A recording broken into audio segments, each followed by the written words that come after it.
ಎಷ್ಟೋ ಸರಿ ನಾವು ನಿಮ್ಗೆ ಇನ್ಫಾರ್ಮೇಶನ್ನು ಕೊಡಲ್ಲ, ಸೇರ್ತೀವೋ ಇಲ್ವೋ ಅಂತ ನಿಮ್ಗೆ ತೊಂದರೆನೂ ಮಾಡಿರ್ತೀವಿ.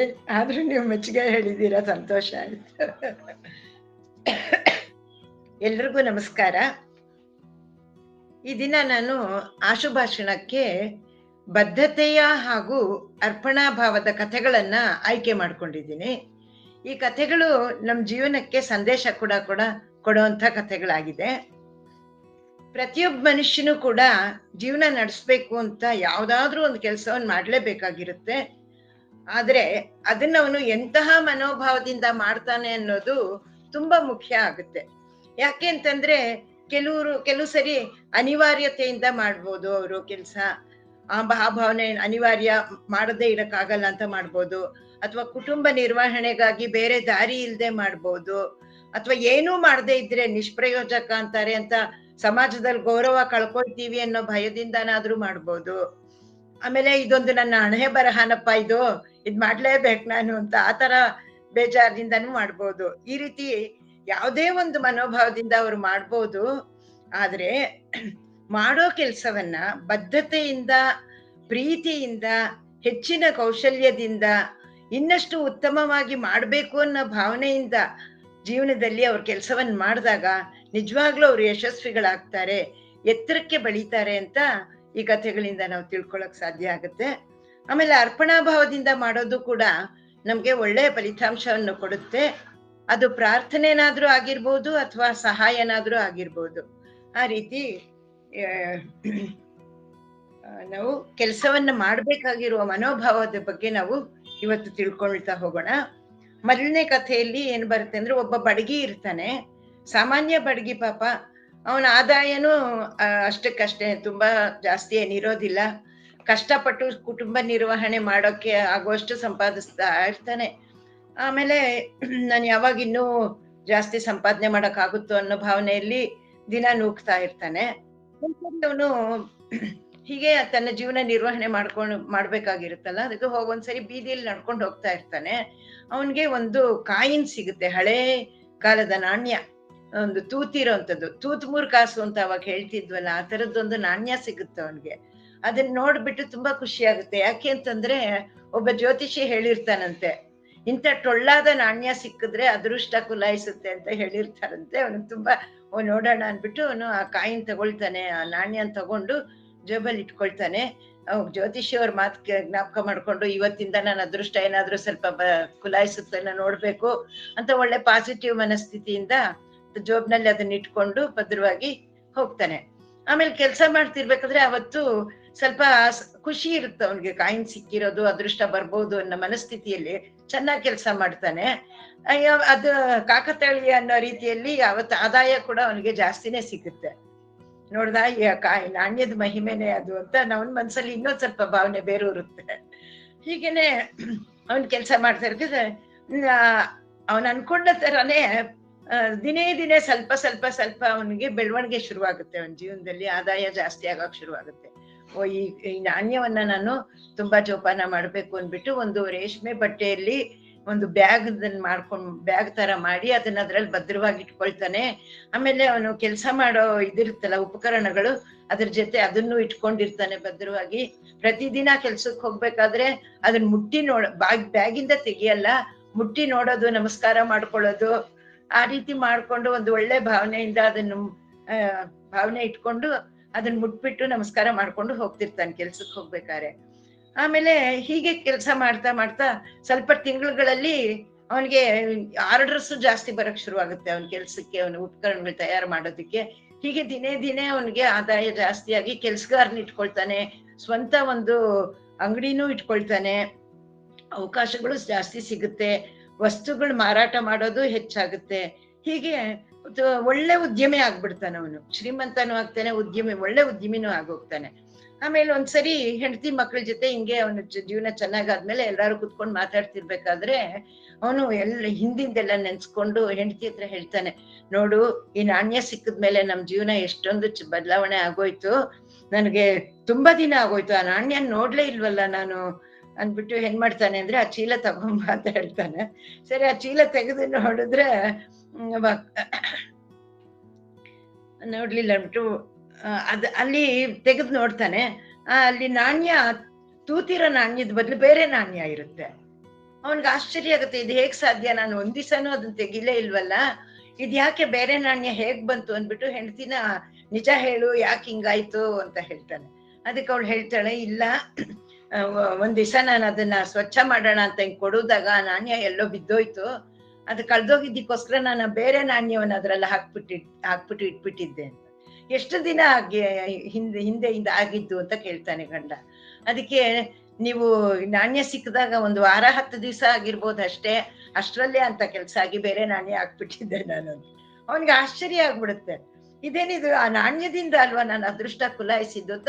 ಆಮೇಲೆ ಮತ್ತೆ ಡೀಪಾಗಿ ಯೋಚನೆ ಮಾಡ್ತಾನೆ, ಇಲ್ಲ ನಾನು ಮೊದ್ಲೆಲ್ಲ ಆಸಕ್ತಿಯಿಂದಾನೇ ಕೆಲಸ ಮಾಡ್ತಾ ಇರ್ಲಿಲ್ಲ, ಬದ್ಧತೆನೂ ಇರ್ಲಿಲ್ಲ, ಏನೋ ನಂಗೆ ಆದಾಯ ಇಲ್ವಲ್ಲ, ಬಲವಂತಕ್ಕೆ ನಾನು ಕೆಲಸ ಮಾಡ್ತಾ ಇದ್ದೆ.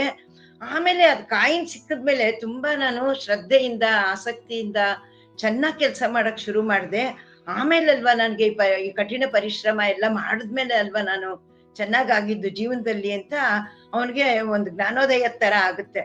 ನಾನು ಮೂಢನಾಗಿ ನಂಬಿಬಿಟ್ಟಿದ್ದೆ ಕಾಯಿನಿಂದ ಅಂತ. ಇಲ್ಲ, ನಾನು ಬೇರೆ ತರನೇ ಕೆಲ್ಸ ಮಾಡ್ತಿದ್ದೆ, ಅದಾದ್ಮೇಲೆ ನಾಣ್ಯ ಸಿಕ್ಕಿದ್ಮೇಲೆ ನಾನು ಬೇರೆ ತರನೇ ಕೆಲ್ಸ ಮಾಡಿದ್ದೀನಿ. ಅದಕ್ಕೆ ಅಂತ ಹೇಳ್ಬಿಟ್ಟು ಅವ್ನಿಗೆಲ್ಲ ಸಕಾರಾತ್ಮಕ ಭಾವನೆಗಳೆಲ್ಲ ಜ್ಞಾಪಕ ಬಂದು ಇದಾಗುತ್ತೆ. ಆದ್ರಿಂದ ನಾವು ಅವನಿಗೆ ಗೊತ್ತಾಗುತ್ತೆ, ಜೀವನದಲ್ಲಿ ಬದ್ಧತೆಯಿಂದ ಕೆಲಸ ಮಾಡ್ಬೇಕು, ನಾವು ಆಸಕ್ತಿಯಿಂದ ಮಾಡ್ಬೇಕು, ಒಂದು ಉತ್ಸಾಹದಿಂದ ಮಾಡ್ಬೇಕು ಅನ್ನೋದನ್ನ ಅವನು ತಿಳ್ಕೊಳ್ತಾನೆ. ಹೆಂಡತಿ ಮಕ್ಕಳ ಹತ್ರನೂ ಆ ವಿಷಯವನ್ನ ಹೇಳ್ತಾನಂತೆ. 2ನೇ ಕಥೆಯಲ್ಲಿ ಏನ್ ಬರುತ್ತೆ ಅಂತಂದ್ರೆ, ಅರ್ಪಣಾ ಭಾವದಿಂದ ಕೆಲಸ ಮಾಡೋದಕ್ಕೆ ಒಂದು ಉದಾಹರಣೆ ಬರುತ್ತೆ. ಒಂದ್ಸರಿ ಒಂದು ಆಸ್ಪತ್ರೆಯಲ್ಲಿ ಒಬ್ಬ ರೋಗಿ ಕಿಟಕಿ ಪಕ್ಕದಲ್ಲಿ ಅವನ ಹಾಸಿಗೆ ಇರುತ್ತೆ, ಕಿಟಕಿ ಪಕ್ಕದಲ್ಲಿ ಅವನು ರೋಗಿಯಾಗಿ ಮಲ್ಗಿರ್ತಾನೆ. ಅವನ ಪಕ್ಕದಲ್ಲಿ ಪಾಪ ತುಂಬಾ ಸೀರಿಯಸ್ ಇರೋಂತ ರೋಗ ಇರುತ್ತೆ ಪಾಪ, ಅವನ್ಗೆ ಎದ್ದೇಳಕ್ಕೂ ಆಗಲ್ಲ, ತುಂಬಾ ವೀಕ್ ಆಗಿರ್ತ ಅವನು ಇರ್ತಾನೆ ಪಕ್ಕದಲ್ಲಿ. ಇವ್ರಿಬ್ಬರು ಅವ್ನ ಕಿಟಕಿ ಪಕ್ಕದಲ್ಲಿ ಮಲ್ಗಿರೋನ್ ಏನ್ ಮಾಡ್ತಾನೆ ಅಂದ್ರೆ, ಇವ್ನು ಯಾವಾಗ್ಲೂನು ಕೈಲಾಗದೆ ಇರೋ ಒಂಥರ ಸುಮ್ನೆ ಬಿದ್ದಿರ್ತಾನೆ, ಅವ್ನಿಗೆ ಎದ್ದೇಳಕ್ ಆಗಲ್ಲ, ಕುತ್ಕೊಳಕ್ ಆಗಲ್ಲ, ಒಂಥರ ನೀರಸವಾಗಿರ್ತಾನೆ ಪಾಪ. ಅವನ್ ನೋಡ್ದಾಗ ಅವನು ಕಿಟಕಿ ಪಕ್ಕದಲ್ಲಿ ಮಲ್ಗಿರ್ತಾನಲ್ಲ, ಅವನ್ಗೆ ಪಾಪ ಮಾತಾಡ್ಸ್ಬೇಕು ಅಂತ ಹೇಳ್ಬಿಟ್ಟು ದಿನ ಅವನನ್ನ ಚೆನ್ನಾಗಿ ಮಾತಾಡಿಸ್ತಾ ಇರ್ತಾನೆ. ಕಿಟಕಿ ಹತ್ರ ನೋಡೋದು, ಅಲ್ಲಿ ಎಷ್ಟು ಚೆನ್ನಾಗಿದೆ ಗೊತ್ತಾ ಪ್ರಕೃತಿ ಸೌಂದರ್ಯ, ಇಂಥ ಬಣ್ಣದ ಹೂವಿದೆ, ಇಂಥ ಗಿಡ ಇದೆ, ಇಂಥ ಮರ ಇದೆ, ಇಂಥ ಹಣ್ಣಿದೆ, ಅದೆಲ್ಲಾನು ಪ್ರಕೃತಿ ಸೌಂದರ್ಯದ ವರ್ಣನೆ ಮಾಡೋದು. ಆಮೇಲೆ ಆ ರೋಡಲ್ಲಿ ಬರ್ತಾ ಇರುತ್ತಲ್ಲ, ರಸ್ತೆಯಲ್ಲಿ ಬರೋ ವಾಹನಗಳ ಬಗ್ಗೆ ಹೇಳೋದು, ಅಲ್ಲಿ ನಡೆಯೋ ವಿದ್ಯಮಾನಗಳನ್ನೆಲ್ಲ ತಿಳಿಸೋದು, ಆಮೇಲೆ ಶಾಲೆಗೆ ಹೋಗೋ ವಿದ್ಯಾರ್ಥಿಗಳ ಬಗ್ಗೆ ಹೇಳೋದು. ಹಾಗೆ ಅವನ್ ಕಣ್ಣು ಮುಂದೆ ಇವೆಲ್ಲ ಬರೋ ಹಂಗೆ ಚೆನ್ನಾಗಿ ಎಕ್ಸ್ಪ್ಲೈನ್ ಮಾಡ್ತಾ ಇರ್ತಾನಂತೆ. ನಾನ್ ಕಿಟಕಿಲಿ ಇವೆಲ್ಲ ನೋಡ್ತಾ ಇದ್ದೀನಿ ಅಂತ ಅವನ್ಗೆಲ್ಲ ವಿವರವಾಗಿ ಹೇಳ್ತಾ ಇರ್ತಾನೆ.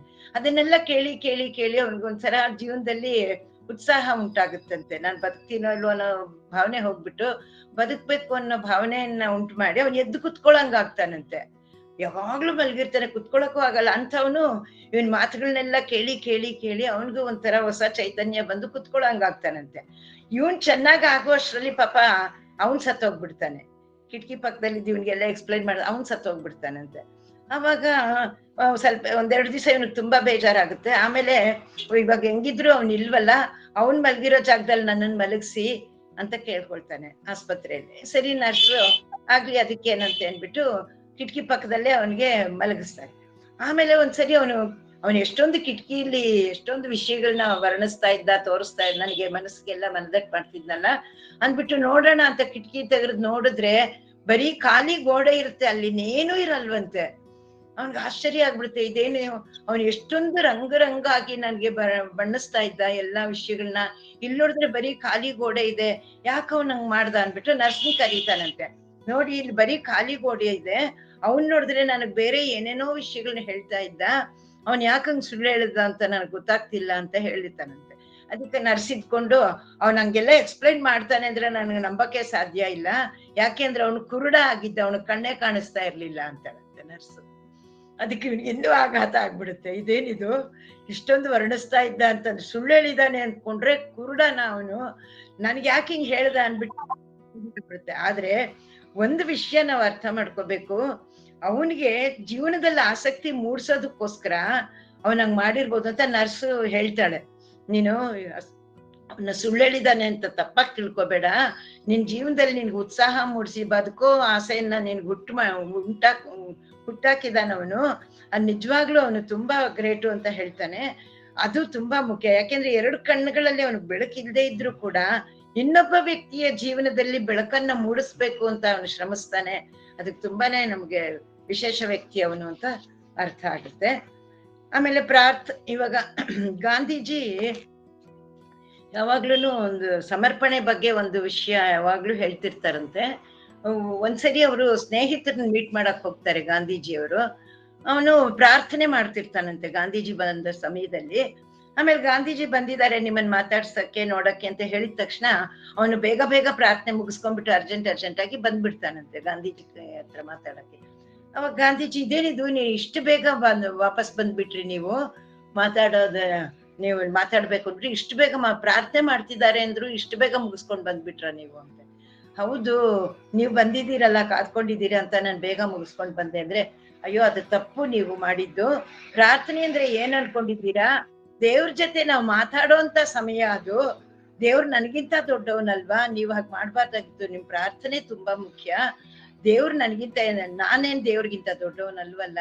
ನೀವು ಪ್ರಾರ್ಥನೆ ಸಮಯನ್ನ ಹೀಗ್ ಮಾಡ್ಬೇಡಿ, ದೇವ್ರ ಜೊತೆ ನಾವು ಮಾತಾಡೋಂತ ಸಮಯ ಅದು ಅಂತ ಅವ್ರಿಗೆ ಮಂದಟ್ ಮಾಡ್ಕೊಳ್ತಾರೆ. ಆಮೇಲೆ ಒಂದ್ಸರಿ ಏನಾಗುತ್ತೆ ಅಂದ್ರೆ, ಒಂದು ಸನ್ಯಾಸಿ ಇರ್ತಾನೆ. ಆ ದಟ್ಟವಾದ ಕಾಡಲ್ಲಿ ಮರದ ಕೆಳಗೆ ಒಬ್ಬ ಸನ್ಯಾಸಿ ಧ್ಯಾನ ಮಾಡ್ತಾ ಕೂತಿರ್ತಾನೆ. ಆಮೇಲೆ ಒಂದ್ಸರಿ ಸ್ವಲ್ಪ ಸಾಯಂಕಾಲ ಆಗುತ್ತೆ. ಅವಾಗ ಒಬ್ಬ ಹಳ್ಳಿಯವನ್ ಬಂದ್ಬಿಟ್ಟು ಮಗು ಅಂತ ಓಡಿ ಬರ್ತಾ ಇರ್ತಾನೆ. ಎಲ್ಲಿದ್ಯಪ್ಪ, ಎಲ್ಲಿದ್ಯಾ ಅಂತ. ಆಮೇಲೆ ತರಗೆಲೆಗಳೆಲ್ಲ ಇರುತ್ತೆ, ಅದ್ರ ಬಗ್ಗೆ ಅವನು ಓಡ್ದಾಗೆಲ್ಲ ಅದ್ರ ಶಬ್ದ ಆಗುತ್ತೆ. ಅವ್ನ್ ಕೂಗಿದ ಶಬ್ದ ಎಲ್ಲ ಆಗಿ ಅವ್ನ್ ಸನ್ಯಾಸಿಗೆ ಧ್ಯಾನ ಭಂಗ ಆಗ್ಬಿಡುತ್ತೆ. ಅವನಿಗೆ ಬೇಜಾರಾಗುತ್ತೆ. ಇದ್ ಯಾಕೆ ಇವ್ನು ಇಷ್ಟೊಂದು ತೊಂದರೆ ಕೊಡ್ತಾ ಇದ್ದಾನೆ ನಂಗೆ, ಇಷ್ಟು ಧ್ಯಾನಕ್ಕೆ ತೊಂದರೆ ಆಗ್ತಾ ಇದೆ ನಂಗೆ. ಕಣ್ಬಿಟ್ಟು ನೋಡಿದ್ರೆ ಅವ್ನು ಗಮನಿಸೋದೇ ಇಲ್ಲ ಇವನ್ನ. ಓಡ್ತಾ ಇರ್ತಾನೆ ನಂಗೆ, ಮಗು ಎಲ್ಲಿದ್ಯಾ ಅಂತ ಹುಡ್ಕಾಡ್ತಾ. ಆಮೇಲೆ ಅವನ್ ಎಲ್ಲಿಗೆ ಹೋಗ್ತಾನೆ, ಇಲ್ಲಿಗೆ ವಾಪಸ್ ಬರ್ತಾನೆ. ಅವಾಗ ಅವನ್ಗೆ ತಿಳುವಳಿಕೆ ಹೇಳ್ಬೇಕು ಅಂದ್ಬಿಟ್ಟು ಸನ್ಯಾಸಿ ಹಾಗೆ ಕಾದ್ಕೊಂಡಿರ್ತಾನೆ. ಸ್ವಲ್ಪ ಒಂದಷ್ಟೊತ್ತಾದ್ಮೇಲೆ ಮಗುನ ಹೆಗಲ ಮೇಲೆ ಕೂರ್ಸ್ಕೊಂಡು ಚಿಕ್ಕ ಮಗುನ ಆ ಹಳ್ಳಿಯವನು ವಾಪಸ್ ಬರ್ತಾನೆ ಅದೇ ಜಾಗದಲ್ಲಿ. ಅವಾಗ ಸನ್ಯಾಸಿ, ನಿಂತ್ಕೋ ನೀನು ಅಲ್ಲಿ ಅಂತ. ಅವನಿಗೆ ಸನ್ಯಾಸಿಗಳು ನೋಡಿ ಭಯ ಆಗ್ಬಿಡುತ್ತೆ. ನಾನೇನ್ ಮಾಡಿದೆ, ಇಷ್ಟು ಕೋಪ ಮಾಡ್ಕೊಂಡಿದ್ದಾರೆ. ಆಮೇಲೆ ನೋಡು, ನಿನ್ಗೆ ಅಷ್ಟ್ ಮಾತ್ರ ತಿಳುವಳಿಕೆ ಇಲ್ವಾ, ಬುದ್ಧಿ ಇದೆಯಾ ಇಲ್ವಾ ನಿನಗೆ? ನಾನು ಅಲ್ಲಿ ಧ್ಯಾನದಲ್ಲಿ ಮಗ್ನನಾಗಿದ್ರೆ ನೀನು ನನ್ನ ತಪೋಭಂಗ ಮಾಡ್ಬಿಟ್ಟಿರಿ. ಎಷ್ಟು ಜೋರಾಗಿ ಕಿರ್ಚ್ಕೊಳ್ಳೋದು, ಓಡೋದು ಎಲ್ಲ ಮಾಡ್ತಿದ್ರೆ ಆ ಶಬ್ದಗಳಿಂದ ನನ್ಗೆ ಎಷ್ಟು ಡಿಸ್ಟರ್ಬ್ ಆಯ್ತು. ನಿನ್ಗೆ ಅಷ್ಟ್ ಮಾತ್ರ ಮತಿ ಇಲ್ವಾ? ಹಾಗೆಲ್ಲ ಬೈತಾನೆ. ಇಲ್ಲ ಸ್ವಾಮಿಗಳೇ, ನನ್ಗೆ ಏನೂ ಗೊತ್ತಿಲ್ಲ. ನೀವು ಅಲ್ಲಿ ಧ್ಯಾನಕ್ಕೆ ಕೂತಿರೋದೇ ನಾನು ನೋಡಿಲ್ಲ. ನನ್ ಮಗು ಕಳ್ದೋಗ್ಬಿಟ್ಟಿತ್ತು. ಎಲ್ರೂ ವಾಪಸ್ ಬಂದ್ರು, ಸಾಯಂಕಾಲದವರೆಗೂ ನೋಡಿದ್ರು ನನ್ ಮಗು ಬರ್ಲಿಲ್ಲ. ಚಿಕ್ಕ ಮಗು ಕಾಡ್ಗೆ ಆಟ ಆಡಕ್ ಹೋಗ್ಬಿಟ್ಟಿದ್ದಾನೆ. ಏನಾಯ್ತೋ ಏನೋ ಅಂತ ಭಯದಲ್ಲಿ ನಾನು ಹುಡುಕ್ತಾ ಇದ್ದೆ, ನಿಮ್ಮನ್ನ ಗಮನಿಸ್ಲಿಲ್ಲ, ನೀವು ಇದ್ದಿದ್ದೇ ಗೊತ್ತಿಲ್ಲ ನಂಗೆ ಅಂತಂದ್ರೆ ಆ ಸನ್ಯಾಸಿ ಕೋಪ ಬರುತ್ತೆ. ಏನೋ ಇಷ್ಟು ದೊಡ್ಡ ಮನುಷ್ಯ ನಾನು ಅಲ್ಲಿ ಮರದ ಕೆಳಗೆ ತಪಸ್ ಮಾಡ್ತೀನಿ, ನೀನು ಅದನ್ನು ನೋಡ್ಲಿಲ್ಲ ಅಂತೀಯ, ನೀನ್ ಎಂತವ್ನು ನೀನು ಅಂತ ಅಂದ್ರೆ ಅವಾಗ ಹೇಳ್ತಾನಂತೆ ಹಳ್ಳಿಯವನು, ನಾನ್ ಸ್ವಾಮಿ ನನ್ ಕ್ಷಮಿಸಿ, ಹಳ್ಳಿಯವನೇ ನಾನು. ಆದ್ರೆ ನನ್ ಮನಸ್ಸು ಪೂರ್ತಿ ನನ್ ಮಗು ಕಳ್ದೋಗಿರೋದ್ರ ಬಗ್ಗೆನೇ ಇದ್ದೆ ಹೊರತು ನಾನು ಬೇರೆ ಯಾವ ಕಡೆನೂ ಗಮನ ಇಟ್ಟಿರ್ಲಿಲ್ಲ. ಅಂಥದ್ದು ನೀವು ದೇವ್ರ ಧ್ಯಾನ ಮಾಡ್ಬೇಕಾದ್ರೆ ಇಂಥ ಶಬ್ದಗಳ ಮೇಲೆಲ್ಲ ನೀವ್ ಯಾಕೆ ಗಮನ ಇಟ್ಟಿದ್ದೀರಾ ಅಂತ ನನ್ಗೆ ಆಶ್ಚರ್ಯ ಆಗ್ತಾ ಇದೆ ಅಂತ ಹೇಳ್ಬಿಡ್ತಾನೆ. ಅವನು ನಿಜಾನೇ ಹೇಳಿರ್ತಾನೆ. ಅವಾಗ ಸನ್ಯಾಸಿಗೆ ತುಂಬಾನೇ ನಾಚಿಕೆ ಆಗುತ್ತೆ. ಇಲ್ಲ ಅವನಿಗೆ ಸಂಕೋಚ ಆಗ್ಬಿಟ್ಟು ಅವ್ನಿಗೆ ನಮಸ್ಕಾರನೇ ಮಾಡ್ತಾನಂತೆ. ಹಳ್ಳಿಯವ್ರಿಗೆ ನಮಸ್ಕಾರ ಮಾಡಿ ನಾನ್ ಸರಿಯಾಗಿ ತಿಳುವಳಿಕೆಯಿಂದ ನಡ್ಕೋಬೇಕು ಇನ್ಮೇಲೆ ಅಂತ ಅನ್ಕೊಂಡು ಹೋಗ್ತಾನಂತೆ.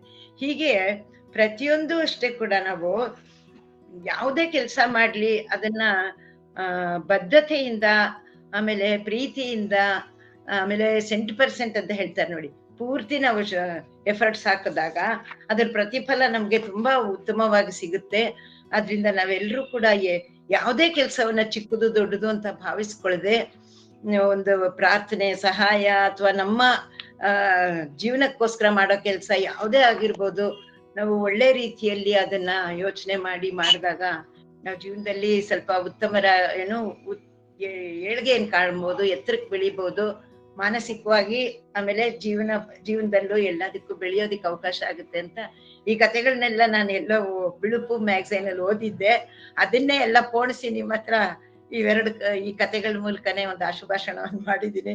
ಟೈಮ್ ಎಷ್ಟು ತಗೊಂಡಿದ್ದೀನೋ ಗೊತ್ತಿಲ್ಲ. ಅವಕಾಶ ಕೊಟ್ಟಿದ್ದಕ್ಕೆ ಧನ್ಯವಾದಗಳು ಮೇಡಮ್. ಹರಿ ಓಂ. ಧನ್ಯವಾದಗಳು. ಇವತ್ತಿನ ಈ ಆಶುಭಾಷಣ